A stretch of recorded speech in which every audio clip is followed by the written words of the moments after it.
Welcome to the 13th hour, where the veil grows thin and reality begins to bend.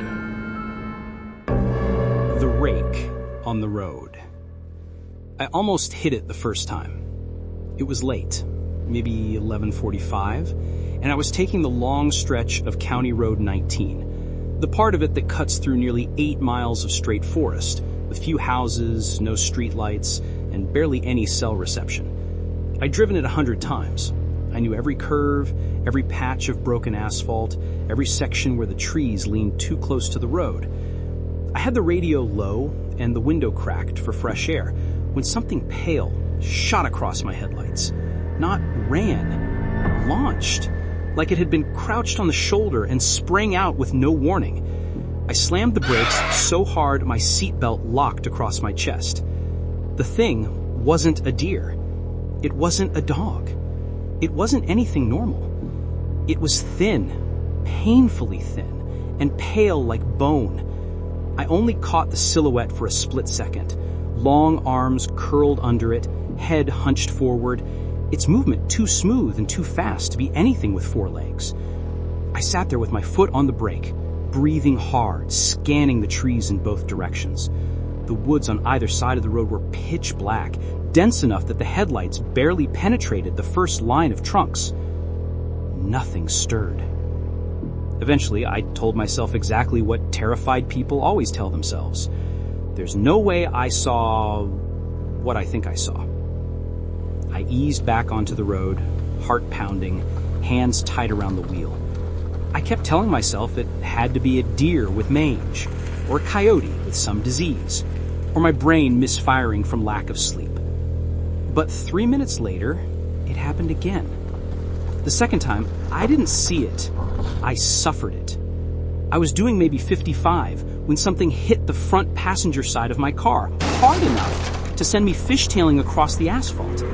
It wasn't like hitting a tree branch or a stray rock. It was solid, like a person slamming their full weight into the body panel. I lost control. The car spun once, then twice, skidding sideways and slamming to a stop against the embankment. What the hell is going on? I screamed out loud. The engine sputtered, coughed, and died. The dashboard lights flickered. The radio cut off mid-song. I sat there, gripping the wheel with both hands, ears ringing from the impact. The only sound was the ticking of the cooling engine and the faint hiss of escaping steam. I tried to restart the car. Nothing. I tried again. Oh, no, come on, start, damn it. I groaned, hitting the steering wheel with my hands. I turned the key again. The engine clicked, struggled, then gave up completely. That's when I heard something in the woods. A soft shuffle. Then a low, dragging sound. And then breathing. Not panicked or aggressive, just slow, steady, wet breaths drifting out from between the trees, like something trying to smell the air. I locked the doors immediately. The headlights were still on, half-angled into the woods from the way the car had stopped. Through the trees, in the beam of light, something pale moved. Slowly. Deliberately. At first, it looked like a person crouched low, body hunched forward, but then it shifted, and I saw the length of the arms, the bend of the limbs, the unnatural smoothness of the skin. It crawled out from behind a tree slowly, almost cautiously, as if trying not to spook me. But its eyes gave it away. 2 dark, glossy pits catching the faint reflection of my headlights. They weren't glowing this time, just reflecting with a depth that told me immediately those were not animal eyes. Then it moved. So unnaturally fast, I had trouble tracking it. One moment it was at the tree line, the next it was 3 feet closer, body lowering into a predatory crawl. I slapped my mouth over to keep from making a sound. The creature moved again. Sudden, jerky, fast, until it was standing just outside the reach of the headlights. Tall and impossibly thin, swaying slightly as if deciding what to do next. Then it placed a hand on a tree trunk. The hand was too large, fingers too long, claws sharp as razors. My chest tightened. I couldn't breathe. This was no animal. This was a predator, and I'm its prey. I ducked lower in the seat, heart pounding hard enough to shake my ribs. I reached for my phone. Then I heard it. A long, fingernail on metal drag across the rear passenger door. The creature had moved to the side of the car without me seeing it. Scratch, scratch, scratch. The metal vibrated with each pass. The sound traveled along the entire frame of the vehicle, up the windows, across the roof. Then, something stepped onto the back bumper. I felt the weight shift the car slightly. Then another step, heavier, onto the roof. The metal above my head flexed inward a little as it crawled slowly across the top of the car. The roof creaked with every deliberate movement. I covered my ears. My breaths came in loud, shaky bursts. Then it crouched directly above me. I could hear it sucking in slow breaths as if tasting the air right through the metal. My hand shook so hard I nearly dropped my phone trying 911 again out of pure terror. I hit the emergency button. The moment the call connected, the creature stopped moving, like it heard the faint ringtone through the metal. Then it slid down the windshield, knowing its time was limited if it wanted to kill me. And it did. Its pale face appeared inches from the glass. Its mouth opened slightly into an evil grin. Its rows of small, blunt teeth grinding with anticipation of what my flesh would taste like. Eyes locked on me. It lifted one long finger and tapped the glass once. Tap. The sound was gentle, almost curious, like it was testing the structure between us. My entire body seized with terror. Then the tapping stopped, and its expression changed. The grin dropped, and its mouth tightened. Its eyes trained on me like a predator about ready to strike. Then it drove its fist into the windshield with explosive force. Crack! A jagged white blast of cracks shot across the surface like lightning. Instinctively, I screamed and ducked instantly. The creature didn't seem fazed by the impact at all. It pulled its arm back again, joints bending impossibly far, and slammed its fist into the windshield a second time. Crack! Crack! The glass buckled inward, the entire sheet flexing and inching toward my face. Another strike like that, and the creature would be inside my car. I screamed into the phone. Something is attacking my car. Send help to County Road 19, the forest strip. The dispatcher barely got out. Stay on the line. There's literally a police officer down the road from you. Before the creature reacted, not to my voice, to the sirens. In the distance, faint and growing louder, the sound of approaching sirens cut through the stillness. The creature's head snapped upward, eyes widening. Then, with a burst of movement so fast I barely processed it, it leapt backward off the windshield and vanished into the woods. No rustle of branches, no breaking of twigs, just gone. Seconds later, blue and red lights washed across the trees. 2 Sheriff Patrol SUVs pulled up behind my totaled car. Gravel sprang from the tires. Deputy Sloan approached first, hand on his holster, flashlight sweeping the woods. He glanced at the massive claw marks across the side of my vehicle and my nearly smashed-in windshield hanging by a thread. Jesus Christ, what the hell hit you? I couldn't speak at first. I just pointed at the woods. The second deputy, Rodriguez, I think, scanned the tree line with his flashlight and froze. I just saw something move, he said quietly. Something white. It ducked behind those pines. The 2 deputies exchanged a look I'll never forget.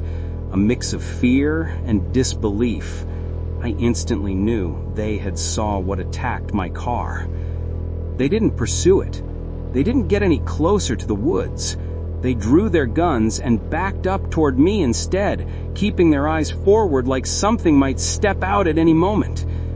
"Maybe we should all get in the cruiser," Rodriguez said in a shaky whisper.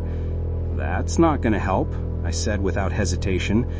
The cops kept their guns raised towards the vast forest before us, and I prayed. Within 10 minutes, a tow truck arrived and hooked up my car. By then, the sheriff had taken a statement from me, though he didn't write down half of it. He asked me 3 times if I was sure it wasn't a bear. "But bears don't have hands," I reminded the officer. I made it home. I survived. But the sheriff told me something that stuck with me. He said, "People report weird shit out here all the time, but I've never seen anything like that." He paused, staring into the woods like he expected the creature to come back. Whatever it was, it didn't want help to arrive. He wasn't wrong. The creature fled the second help was on the way.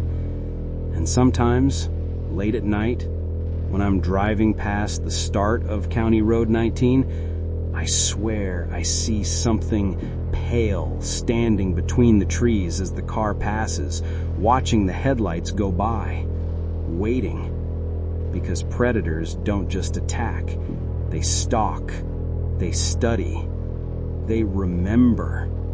And I know for a fact that the thing in those woods remembers me, and I will never forget it either.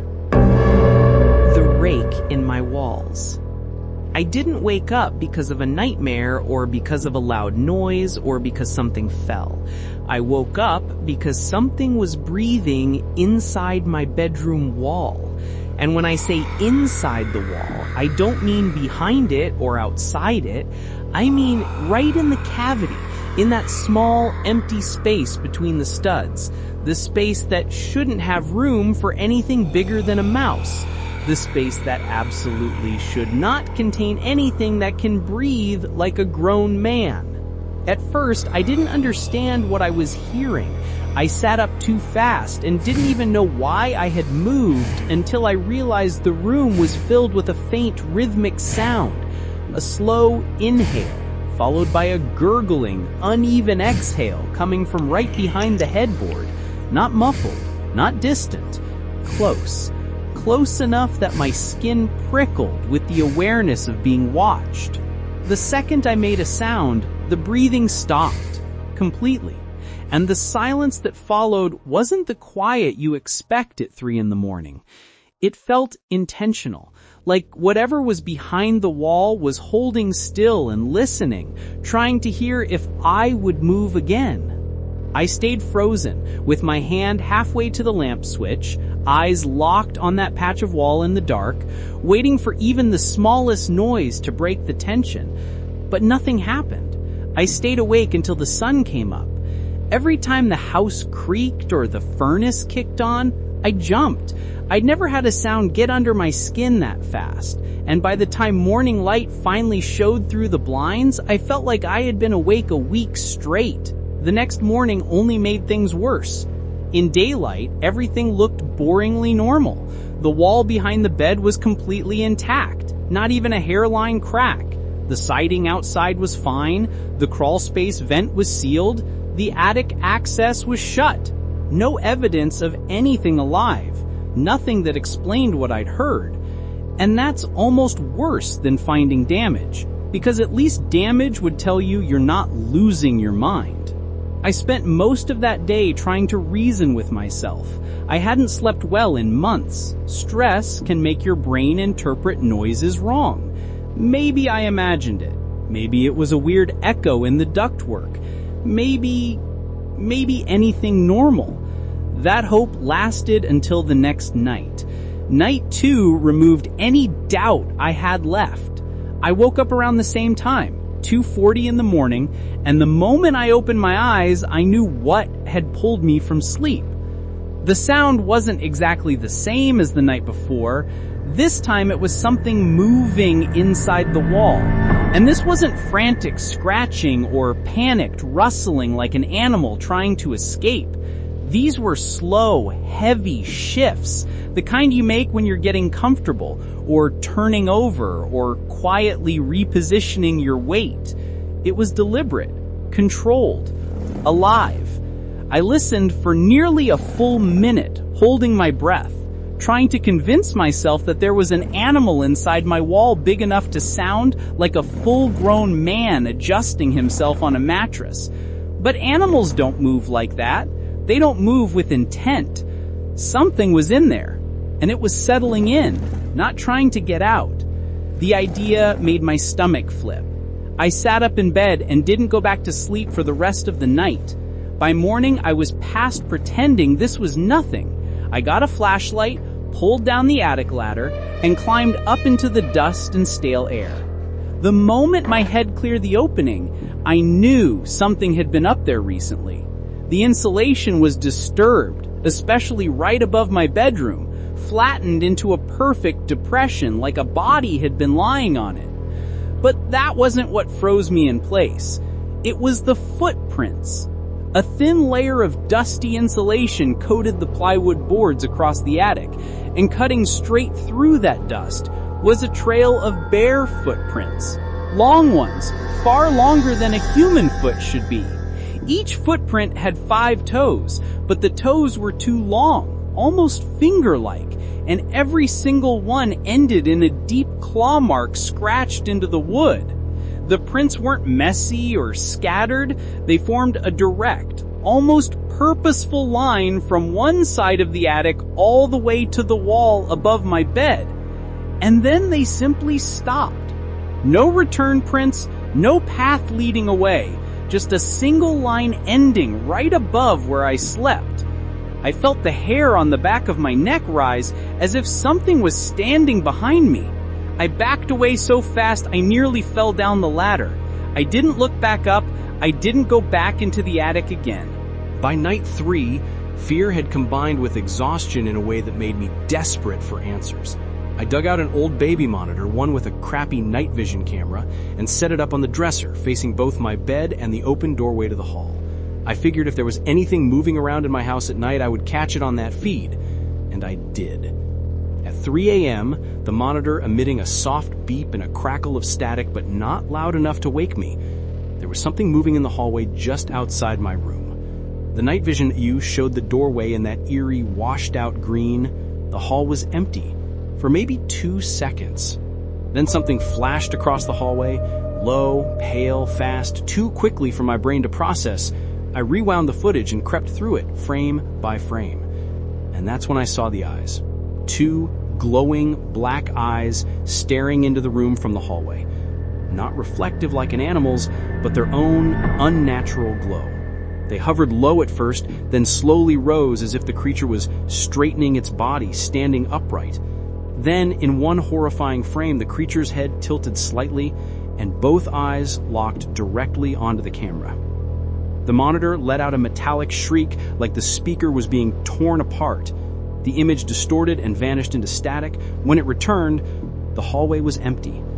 And I was still lying there in bed, sound asleep, completely unaware that something had been standing in my doorway, watching me breathe. When I viewed the recording the next morning, that was the moment I realized this wasn't a rodent problem. It wasn't a raccoon. It wasn't any normal house creature. This was a predator. The next evening, I played in bed listening to every creak and pop my old house made. Eventually, exhaustion wins out, even when terror should be stronger. But this time, I put my gun under the pillow. I'd never slept with a gun in my life, but fear makes your behavior change in ways you don't expect. Around midnight, I woke to the unmistakable sound of bare footsteps in the hallway. Slow, careful, deliberate. I knew instantly it wasn't an animal. No raccoon in the world walks like a person trying not to be heard. Then the old floorboard outside my room gave its familiar long creak, the one that only happens when something heavy steps down right in the middle of it. I stared at the doorway. Frozen. The doorknob turned with agonizing slowness. The latch clicked, the door eased open inch by inch, and then something entered the room on all fours. Its limbs were long and thin, bending too smoothly like joints were placed in the wrong spots. Its body crawled low to the ground with disturbing speed, but absolute silence. The pale shape approached the bed and paused near the foot, tilting its head slightly as if it listening for my breathing. Then, the mattress dipped almost imperceptibly as it climbed onto the bed. It moved with eerie precision, up my legs, up my torso, until its face hovered inches above mine. I felt its cold, damp breath on my cheek. Its eyes, those same glowing eyes, stared into mine with a focus that told me exactly what it intended. It wasn't curious or confused. It was waiting for the perfect moment. It wanted to kill me and eat me. I tightened my grip on the gun. I didn't give it another second. I rolled and fired. The gunshot ripped the silence apart, and the muzzle flash lit the entire room in one bright explosion. In that instant, I saw the creature's true shape. Long, emaciated limbs, ribs pushing through pale skin, fingers ending in hooked claws, and a stretched face that looked almost human until you saw the eyes. The bullet missed, but the creature reacted instantly. It jerked backward with impossible speed, dropping off the bed and skittering across the hardwood on all fours, its claws tearing into the wood. I fired again, another deafening blast, but it was already halfway through the doorway, moving far too fast for anything human. I jumped out of bed and ran after it, barefoot, adrenaline-pumping gun shaking in my hand. The front door was hanging open, slamming lightly against the frame as cold night air rushed in. I sprinted outside and skidded onto the porch. And there it was, a pale, contorted shape, sprinting across the yard on two legs, then dropping to all fours and accelerating into the tree line like nothing I had ever seen in my life. Its movement was jerky and unnatural, as if it weren't built to run like that, but had learned anyway. It disappeared into the woods without a sound. I stood there for a long time, barefoot in the cold grass, holding a gun I didn't even remember raising again. It never came back. I expected scratches in the walls, footprints, breathing, something, but the house remained silent. The attic stayed undisturbed, the hallway was just a hallway again. Most people would have moved out after something like that, and I don't blame them. But I'm still here. I sleep in the same room, I keep the same furniture, I stay on the same property, because deep down, I know exactly what happened that night. It didn't leave because it was scared. It didn't leave because it got bored. It left because I woke up at the right moment and ruined the attack it had been planning for days. That creature wasn't confused when it crawled onto my bed. It wasn't curious. It wanted to kill me and eat me. And the only reason I'm alive is because I moved first. Every night, just before I fall asleep, I listen for one soft footstep in the hallway, just to make sure it hasn't decided to try again.